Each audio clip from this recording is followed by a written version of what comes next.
Welcome to the Times of Israel's daily briefing. Today is Sunday, November 2nd, day 758 of the war. Amanda Borschel-Dan here with our military correspondent, Emanuel Fabian. Hi, Manny. Thanks for joining me today, which is actually Balfour Day. I don't know if you knew that. That's a big deal in Jewish history. Oh, hi, Amanda. I didn't know. There's your thing for the day now, Manny. So we have a lot more to cover today, including the projected current military capability of Hamas on the ground in Gaza, as the terror group has not returned the deceased hostages in accordance to the ceasefire agreement. And the U.S. has actually captured drone footage of Hamas looting aid trucks. So are the terrorists using this time to regroup and rearm? We will also look at what is taking place on Israel's northern border as IDF attacks appear to become ever more frequent on Hezbollah operatives and infrastructure. And in the second half of the program, we'll learn all about the scandal ripping apart Israel's military advocate general. All of this and more when we're back.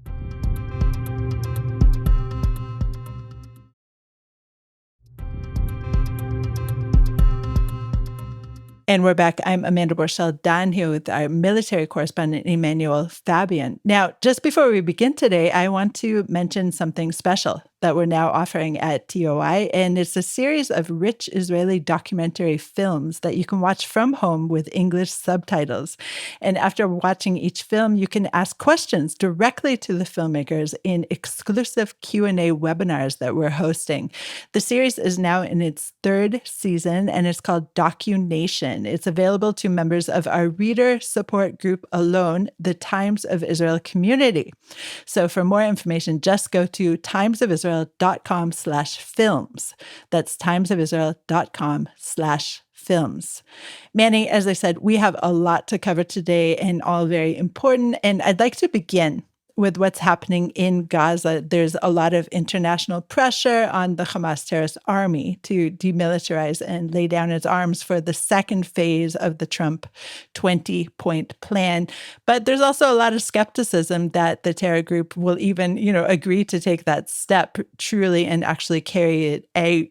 So let's take a minute right now to focus on Hamas and its military capabilities as we know of them. So, I'll just point out that Hamas has said that it would agree to disarm if the Israeli occupation ends, which I think translates to if Israel no longer exists, then they will agree to disarm. So essentially, they're not agreeing to disarm at this point. But really, after the 2 years of fighting in Gaza, Hamas is not the terror army as it was on October 7th. And when Hamas invaded Israel with more than 5,000 terrorists on October 7th, it was essentially a terror army. It was a division that invaded Israel. And then over the months of the ground offensive, in most areas of Gaza, Israel essentially dismantled the sort of framework of Hamas's terror army. And around a year into the ground offensive, I think Israeli officials were saying that Hamas is no longer this capable military force, and it's this sort of guerrilla terror group now, and trying to launch attacks on troops here and there, but it's not really this capable military of invading Israel any longer. And that's, I think, where we are right now. But Hamas, of course, is still in control of half of the strip and the areas that the army is not in.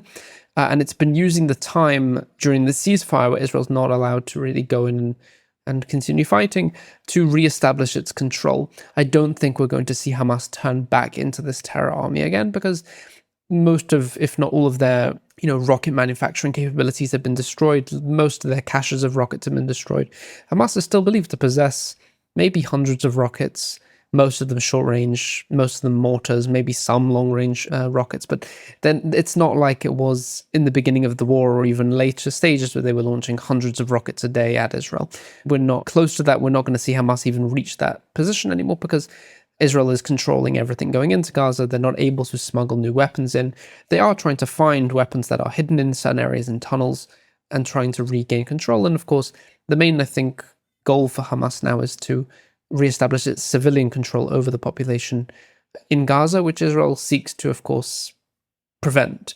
But that, of course, has to happen in the second stage with some other force entering Gaza and taking over. So really Hamas is weakened militarily, but civilian-wise, it's still in control of Gaza, and it's still, as we've seen, they've executed anyone who tries to come out against them, anyone who's tried to collaborate with Israel, they execute as well. So Hamas is very much in control. As I mentioned, we saw, of course, U.S. drone footage of Hamas raiding aid trucks, looting the trucks, and you can just imagine that they're trying to stockpile again some kind of supplies. I mean, that could be possible. And as you mentioned in a podcast, I believe it was last week, there's also the possibility that unexploded ordnance is going to end up in Hamas's hands and that they'll repurpose these explosives. But just to reiterate your point, the border is not porous as far as we believe, at least, and we really hope that to be the case. And so they're not able to smuggle in new weapons currently, correct? Correct, because, I mean, the army is deployed to the whole sort of Gaza border, also along the border with Egypt. So there isn't really any ability for Hamas to smuggle in weapons. There are, of course, like aid that comes in and Hamas can then steal it and then sell it off, or sometimes there could be dual-purpose items, but Israel pretty much banned every dual-purpose items that can be used for both civilian and military purposes. None of that's entering in. I think the main focus that Hamas is working on is trying to find all the weapons that it still has in Gaza and try to regroup them and sort of have control over all of them. And then, of course, there is the possibility that they'll try and get hold of Israeli munitions that didn't explode and try to repurpose them. But even so, the capabilities to do that, they used to have these massive manufacturing plants in Gaza. I mean, I even managed to visit a few of them, but they were all destroyed by the army. It is not really believed that Hamas has any of those left, those sort of big manufacturing plants where they would build rockets. I'm sure there's some efforts by Hamas to do that, but not on the scale that we saw. Okay, so in addition to demilitarization, Hamas is also required to return all the bodies of the deceased hostages. Before the weekend, Israel returned the bodies of 30 more Palestinians to Gaza as part of the ongoing exchange deal, which was brokered by the U.S., and Israel sent the remains after Hamas handed over the bodies of two deceased hostages. We're talking about 84-year-old Amiram Cooper and 25-year-old Sahar Baruch. Their return marked the first time in 9 days that Hamas had transferred the bodies of slain captives. Now, after their return, Hamas made a subsequent transfer as well, Manny, and tell us about this. So it was a little bit of an unusual incident where Hamas, I mean, I think they're playing some sort of game here with Israel where they're trying to show that they're, interested in returning the bodies, or at least trying to, and they're doing their best. But in reality, of course, Israel accuses Hamas of stalling and taking their time. So what we saw over the weekend is Hamas essentially give Israel 3 unidentified bodies, and Israel didn't even think they would be hostages. But Israel accepted them anyway and took them for identification, and it turns out that they did not belong to any hostages. And then Hamas put out a statement claiming that it had offered Israel the samples of the bodies, and Israel refused and tried to ask for the full bodies, and then they transferred the remains. There was no official comment from Israel, so Israel doesn't really consider this to be a new violation by Hamas of the deal. And Hamas is trying, and it's been putting out all these statements saying that it wants to return all the bodies, but it can't because it doesn't have the equipment to do so. It doesn't have access to the areas to do so, or whatever other excuse they're coming up with. Whereas Israel is saying Hamas knows where, I don't want to say all of the body, but they know where many of the remaining 11 bodies are, and they can return them, but they're refusing to do so and dragging it out. So really, the incident over the weekend is just very unusual, and I think it's just Hamas trying to say, look, we're trying, we're sending you all these bodies, and you didn't even want to accept them. Or that's, I think, what Hamas is trying to do here. Okay, let's turn to the north. And 4 members of Hezbollah's elite Radwan Force were killed in an Israeli airstrike in southern Lebanon on Saturday night. And Lebanese President Joseph Aoun on Friday already accused Israel of responding to its offer to negotiate by intensifying its airstrikes. So do you see a trend, first of all, that Israel is intensifying its airstrikes? And do you see that this is the trend that will continue? For sure. I think we've seen an uptick in Israeli strikes in Lebanon in recent weeks, in the past 2 weeks, I would say. We've seen essentially daily airstrikes against Hezbollah members. We're talking about since the beginning of the ceasefire a year ago, over 330 Hezbollah operatives killed, but in the past 2 weeks, I think it's been more than 10 in just the past 2 weeks. So really, the rate has gone up, and we've also seen Israeli ground operations in Lebanon in recent weeks. And so the rhetoric coming from Israeli officials, we saw Defense Minister Israel Katz today saying that the Lebanese President Joseph Aoun is dragging his feet with disarming Hezbollah, and he said that Israel will sort of use maximum enforcement to basically prevent Hezbollah from regrouping and rearming, and Israel will continue to attempt to remove Hezbollah from southern Lebanon. And what I'm sort of getting from this is that we're sort of approaching a year since the ceasefire started, and Lebanon has not managed to completely disarm Hezbollah. And we know, of course, Hezbollah is doing everything it can to rearm itself and regroup, and it's reorganizing in certain areas as well. And I think Israel is potentially losing patience. And we saw this also from, I think it was the US envoy as well. He said over the weekend that it's unlikely that the Lebanese state will be able to forcefully disarm Hezbollah, and he gave assessments that Hezbollah still has 40,000 soldiers and has 20,000 rockets, just huge numbers that the terror group still has, although it hasn't been using this against Israel, but it has been trying to regroup. And I think we're approaching this point where Israel, with the American support, may launch some, I wouldn't say an offensive, but wider strikes on Hezbollah to basically remove them from southern Lebanon, and potentially also just pressure the Lebanese state to also act against Hezbollah. Of course, Lebanon has said that the strikes that Israel carries out are actually preventing it from acting, and it also doesn't have enough explosives to really deal with Hezbollah's weapons and to destroy them. It's, it goes both ways, this sort of thing. But I do think we're approaching a point, especially a year into this, where Israel will ramp up these actions further. Right. And there's another player, of course, that you haven't mentioned, and that's UNIFIL. And there are increased tensions between the IDF and UNIFIL recently in a really weird kind of Hollywoody cinematic way. And tell us about this drone in particular. Yeah, so UNIFIL, which I think it's important to first of all say that UNIFIL is not due to continue its role in about a year. So there was a vote in the summer, which essentially by the UN Security Council, that UNIFIL's mission will end in 2027, which Israel is very happy with, because Israel has long accused UNIFIL of not really doing their job at all. They allowed Hezbollah to build up its forces in southern Lebanon for many years since the 2006 war, and basically did nothing to prevent it. And recently we've seen many incidents between UNIFIL and the IDF. So there was an incident about a week ago where an Israeli surveillance drone, which was carrying out a routine mission over southern Lebanon, was shot down by UNIFIL observers. UNIFIL claimed that the drone had flown over its patrol in an aggressive manner, and then they carried out necessary defensive countermeasures to neutralize it. In response, once the army's drone had been shot down, they sent another drone over the area to drop a grenade to basically prevent anyone from approaching the site of the danger. And the IDF thought maybe Hezbollah would try to seize it and gather intelligence from it.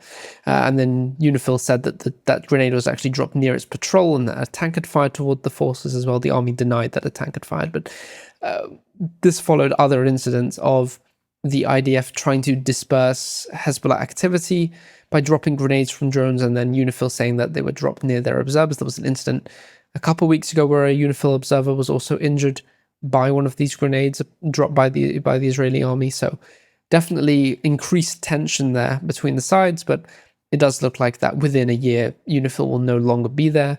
Maybe some other peacekeeping force will replace it. Maybe the Lebanese army will finally deploy to the border and actually be the one in charge there. Hard to say, but there's a year to figure that out. Okay, Manny, let's go to a break.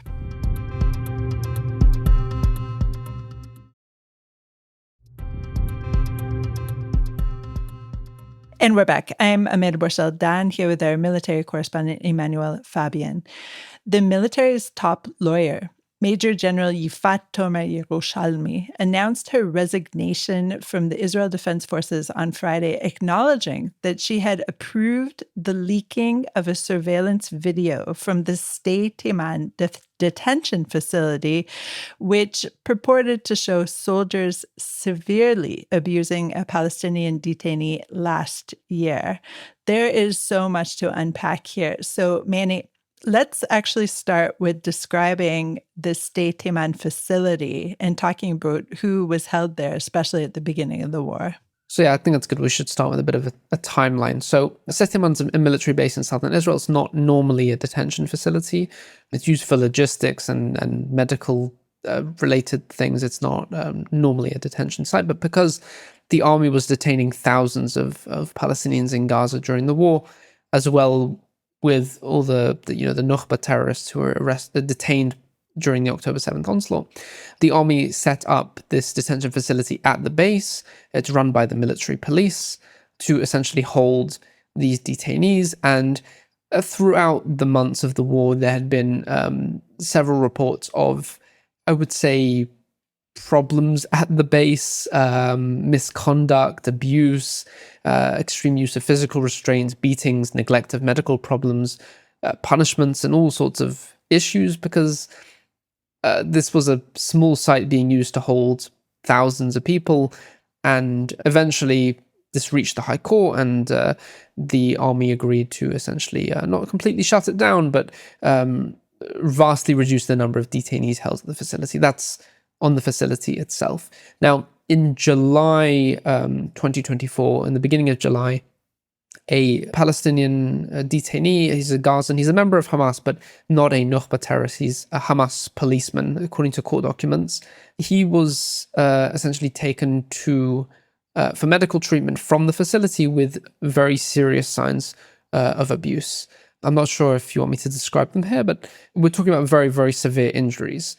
And as a result of this detainee being brought for medical treatment from this facility, the military police naturally launched an investigation into this injuries that this Hamas member had suffered.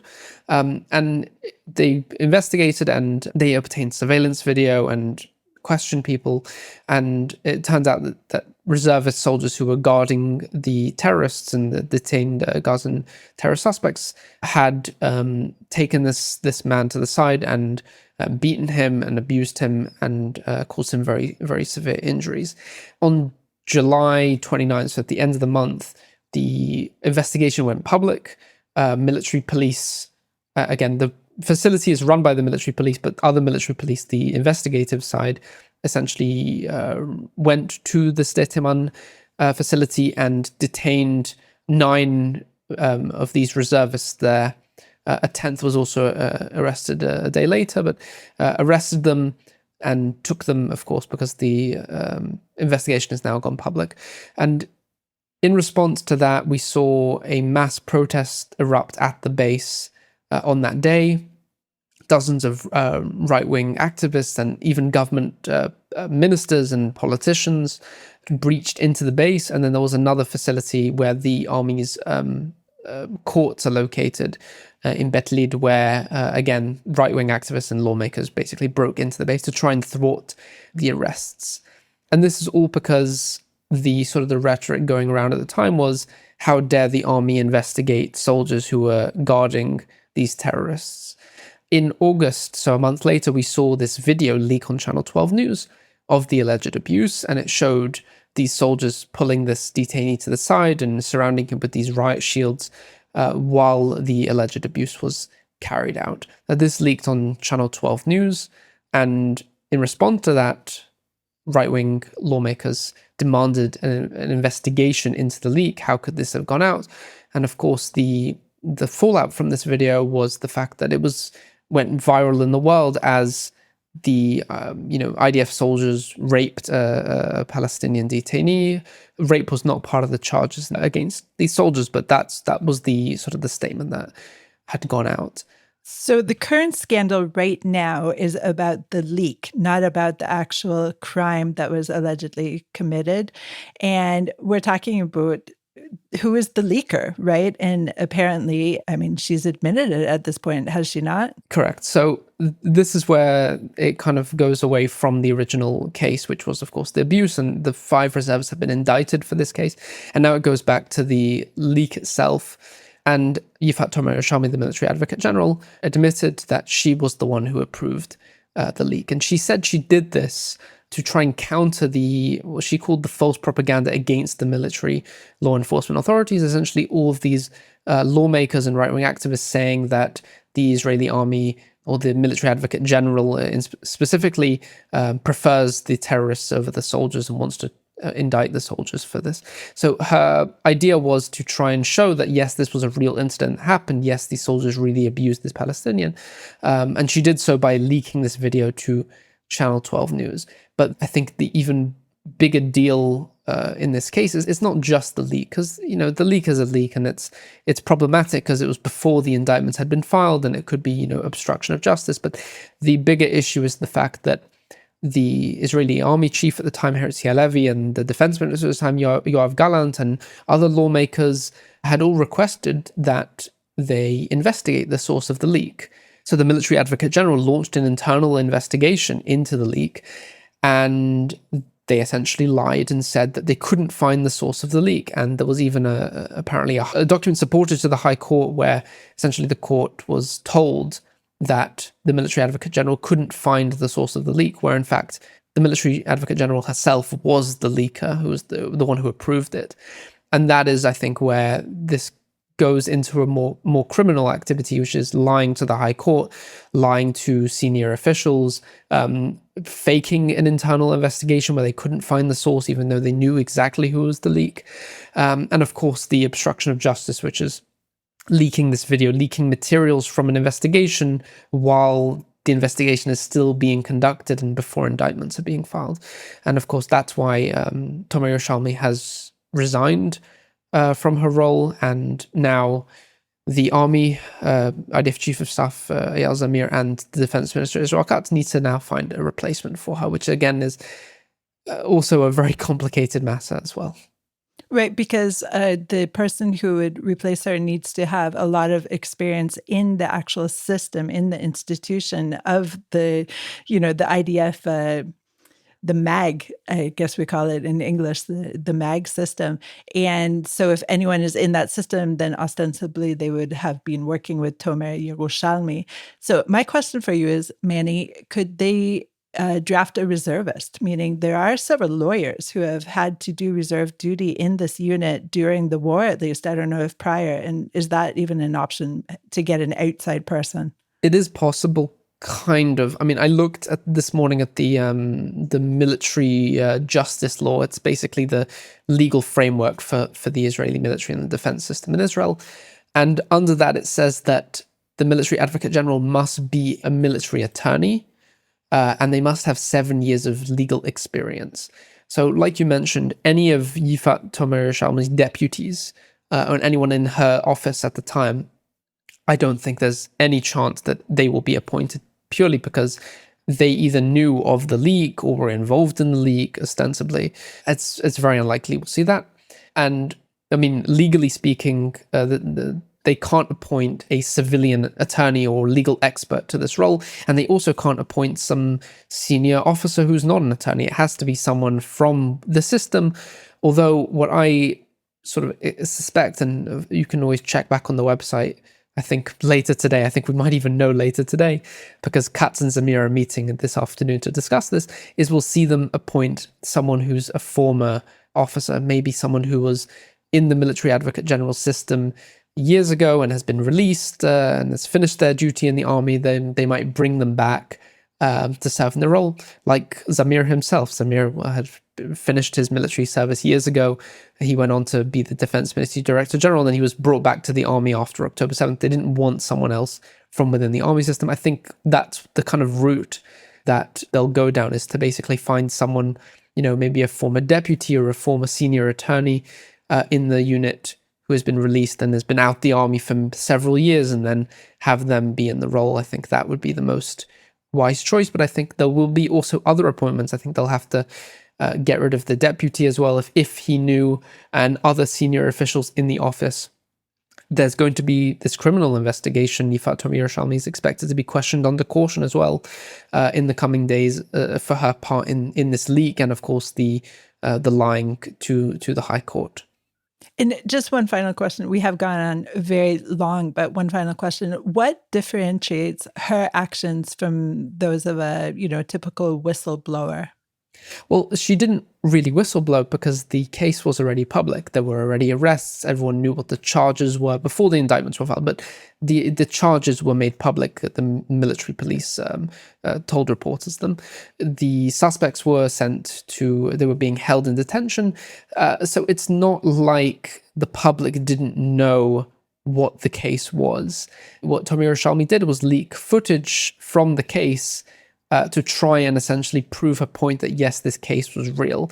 What I think could have been done differently is she would have held a press conference and said, "Here's the charges. This is what we're alleging. Here's the footage that shows the case." But she did it in a way where it was a leak and not tied to the Military Advocate General. Instead of just doing it, I would say, through the proper channels. So she didn't reveal this case to anybody. The case was already known. Okay, Manny, so much more to talk about on this, and I'm sure we will. So thank you so much in the meantime today. Thank you. Thanks for listening to the Times of Israel's Daily Briefing. Please check out another installment tomorrow. This episode was produced by Ben Wallach. If you have any questions or comments about this or any other episode, please drop us an email to podcast@timesofisrael.com. Until tomorrow, shalom.